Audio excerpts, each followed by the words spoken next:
Bom, hoje nós estamos recebendo aqui para uma entrevista uma pessoa muito especial. Ela foi 7 vezes campeã mundial pela seleção de base do Brasil e 3 vezes vice-campeã mundial pela seleção principal.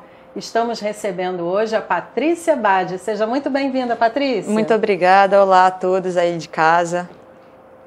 Bom, e a Patrícia, ela faz parte de um esporte que ainda é pouco conhecido no Brasil, mas que, claro, a tendência é crescer ainda mais e principalmente se a gente pensar que temos uma seleção forte que está disputando cada vez mais um nível altíssimo no exterior, que é o caso dessa seleção que você está agora, né? Qual que é esse esporte? Conta pra gente. Para quem não conhece, explica um pouquinho, Patrícia. Bom, bolão 16 é um esporte de origem alemã e veio ao Brasil através da colonização. Então ele se concentrou nos estados do Sul, do Rio e São Paulo, basicamente. São os 5 estados do país que têm a modalidade. E eu comecei a praticar o esporte através de amigos dos meus pais. Eu era muito novinha, muito criança, nem conseguia segurar a bola ainda direito. A gente fala bolão, mas a bola é menor do que a de boliche. Ela não tem furo para segurar, você segura na mão igual uma bola de handball. E pratica faz o ato do arremesso. Nesse esporte eu comecei muito novinha, eu não conseguia segurar direito, segurava com as 2 mãos e depois eu fui evoluindo, fui gostando também da brincadeira, do lazer foi virando um esporte, foi virando algo mais sério e até consegui chegar aí na seleção, que na época quando eu comecei nem sabia que existia uma seleção dessa modalidade. E interessante que você contou pra gente que esse é um esporte que nasceu na Alemanha e ele foi trazido até aqui no Brasil por conta dos colonos alemães. Você também tem essa origem alemã? Sua família tem um pé lá na Alemanha e por isso você achou que se identificou mais com esse esporte ou não? Não tem nada a ver? Tenho origem alemã na família, tanto por parte de mãe quanto por parte de pai, então eu não tive como escapar dos 2 lados. Mas a gente não conhecia a modalidade, apesar da descendência. Fomos conhecer através desses amigos que o clube ele é de tão importância aqui na cidade quanto a Boêmia, que foi a primeira cervejaria do país. Sim. O clube foi fundado logo 20 anos após a fundação da cidade. Então é algo muito histórico e pouca gente conhece, assim como eu, mesmo sendo descendente, não conhecia. Mas eu gosto muito de esportes. Então, a descendência ajuda um pouquinho, mas o fato de a gente gostar de praticar esporte também leva as nossas paixões aí a descobertas.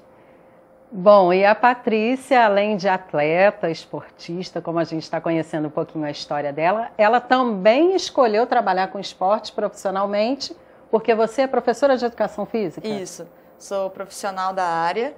Eu atuo com vôlei no projeto Vôlei Petrópolis, da professora Márcia Verônica, e também trabalho na Brave Studio, que é com treinamento funcional, que é onde eu também faço meus treinamentos físicos, minha parte física lá. Entendi. Então o esporte sempre teve na sua história? Sempre. Desde pequenininha, passando por várias modalidades. Já fiz um pouquinho de natação, já fiz um pouquinho de handball, onde eu jogo até hoje, já fiz um pouquinho de futsal. Já fiz um pouquinho tênis de mesa, se me botar para jogar, eu tô topando. Bolinha de gude, se tiver campeonato, a gente participa. A gente é do esporte. Dança também, já fiz dança, não competindo, mas já pratiquei dança também. Tem a área da dança que é o esporte, a modalidade, tem a dança como o lazer também. A gente, onde me botar, a gente está participando. Joga em todas. Joga em todas.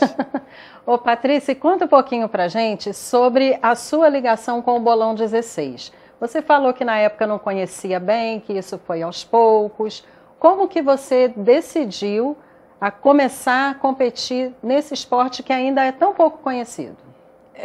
Como eu comecei muito novinha, eu não segurava nem bola direito, eu devia ter uns 7, 8 anos por aí. E tinham algumas crianças também na época que eu comecei, porque eram os filhos, eram os sobrinhos de quem frequentavam o clube.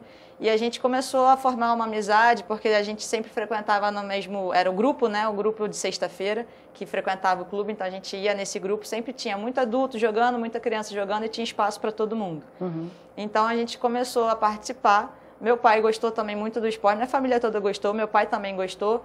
E começou a ser chamado para participar da equipe. Nisso que ele foi chamado para jogar um campeonato estadual, nós fomos a Friburgo. Eu ainda era criança, não jogava competindo, mas lá tinham outras mulheres que jogavam. Aqui já não tinha um time feminino, éramos 3 meninas nessa época jogando. E quando a gente chegou lá, tinha as meninas, 2 times femininos que estavam jogando na época. E elas viram a gente brincando depois dos campeonatos, no intervalo das partidas.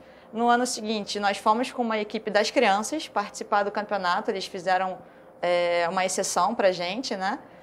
Nessa participação no campeonato, as meninas lá viram que eu poderia evoluir na modalidade e com isso me convidaram para jogar o estadual com elas. Então eu fiz um ano de campeonato com o time da cidade, começando, depois um ano com o time feminino mesmo.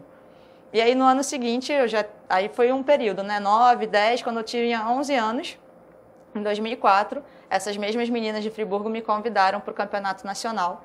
Foi em Joinville, Santa Catarina. Nunca tinha viajado de avião, de ônibus, de nada. Que máximo, né? E eu tinha 11 anos na época, então minha mãe me acompanhou na viagem, junto com esse nosso amigo que nos apresentou o esporte aqui da cidade.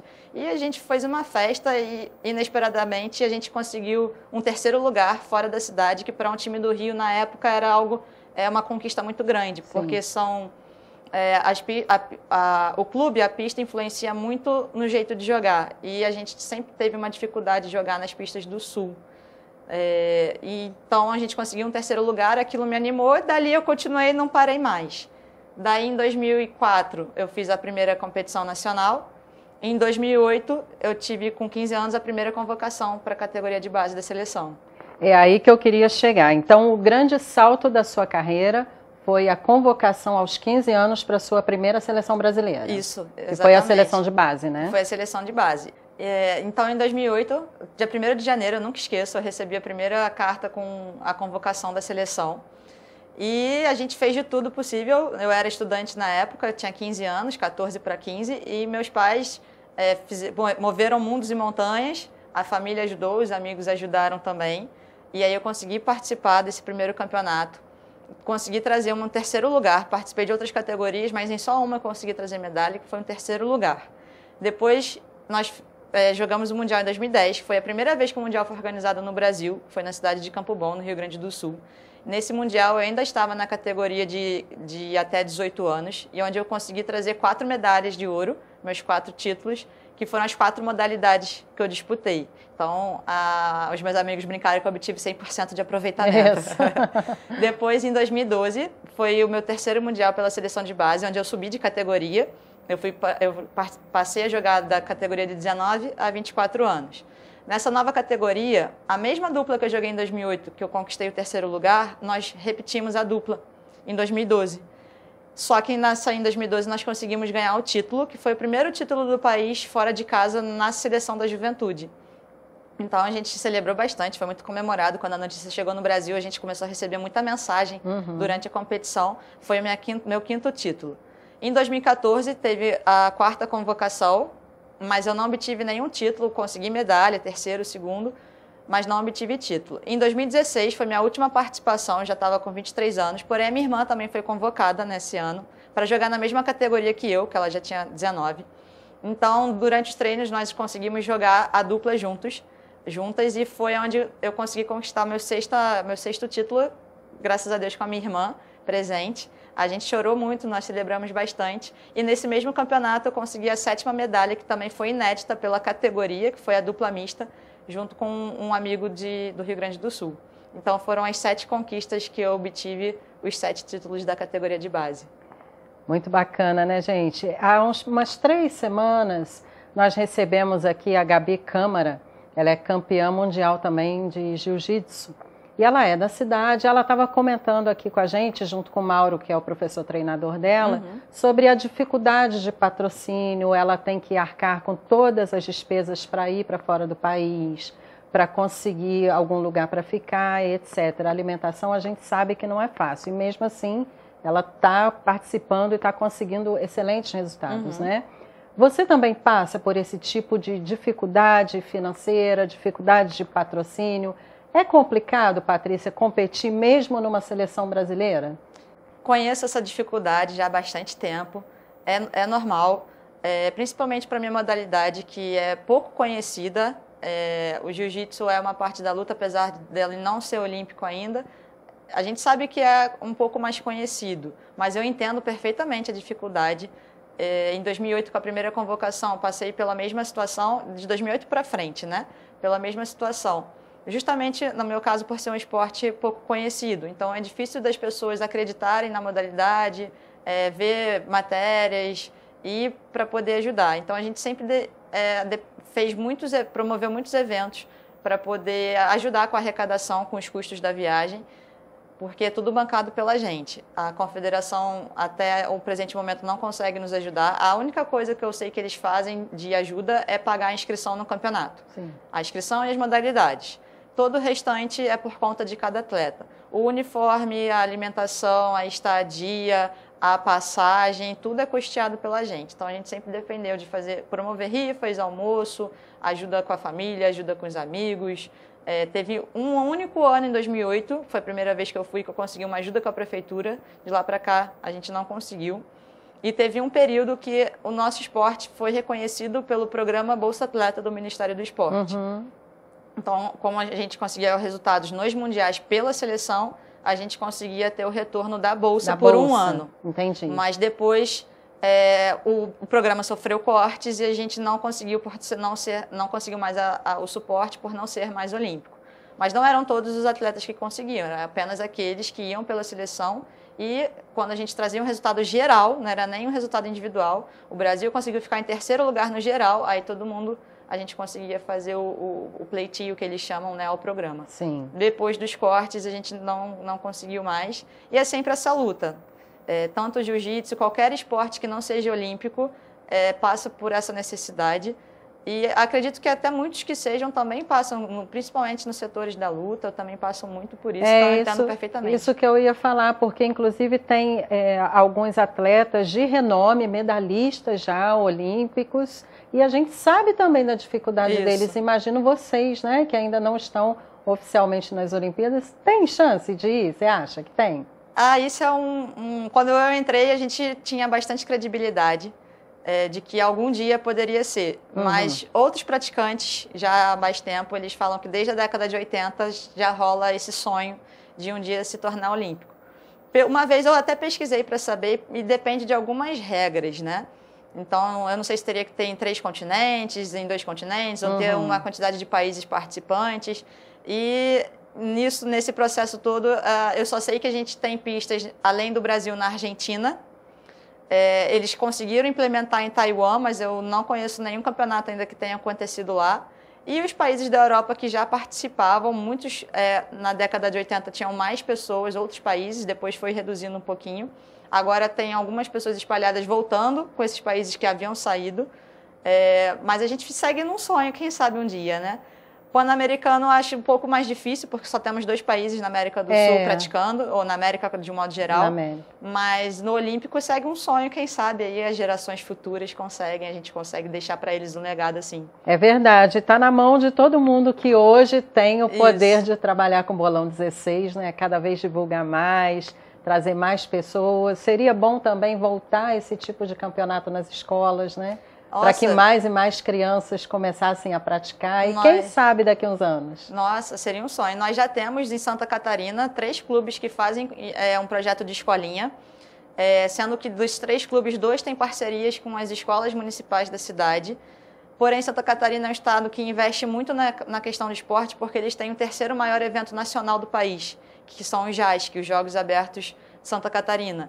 E eles promovem o jasquinho, que são para as categorias menores, né? Então, eles têm um investimento muito maior e conseguem propiciar um melhor, como posso dizer, uma melhor divulgação também da modalidade em cada cidade que é praticada. Aqui seria um sonho a gente conseguir, uma vez, já tivemos essa ideia antes de mim, né? Os diretores anteriores do clube aqui da cidade, a Coral Concórdia, Sociedade Coral Concórdia, já tiveram essa proposta entre eles, não chegou a ser passado à frente.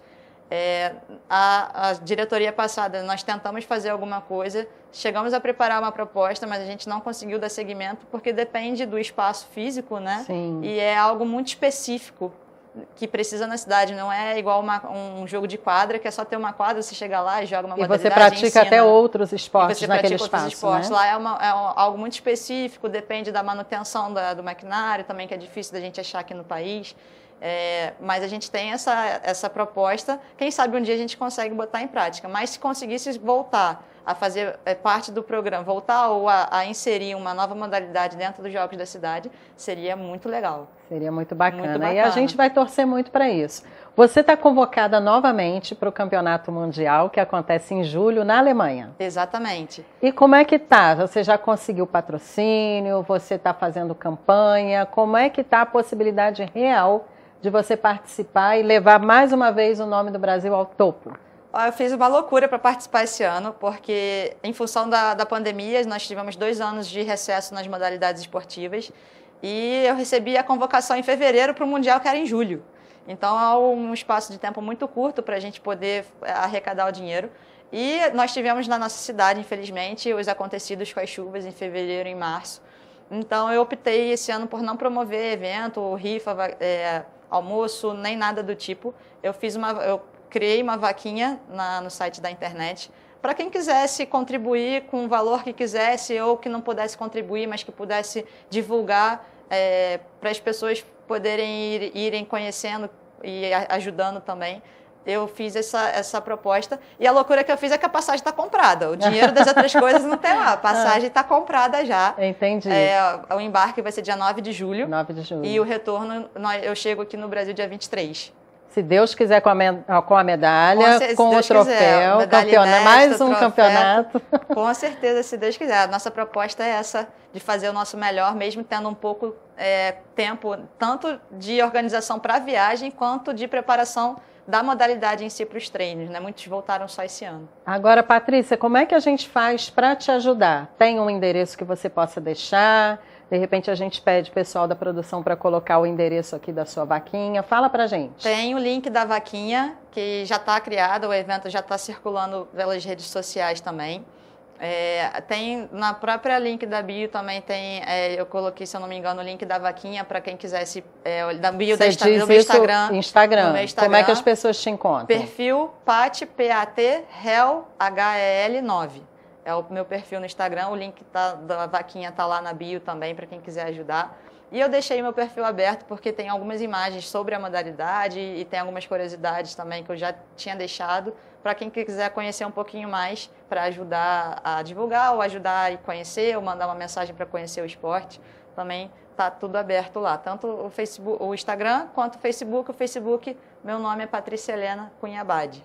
Meu nome completo. Bom, Patrícia, muito obrigada por você ter vindo até aqui. Adorei conhecer a sua história, saber um pouquinho mais sobre toda a sua trajetória desde pequenininha.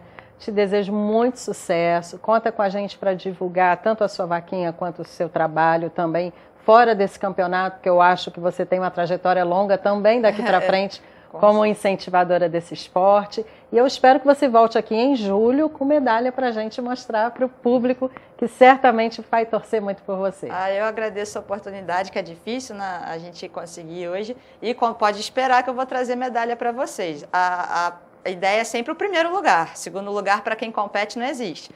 Farei o meu melhor para trazer. Isso aí, vamos esperar e torcer pela Patrícia. E vocês aguardem um pouquinho que tem mais programa. Muito obrigada, Patrícia. Obrigada a todos.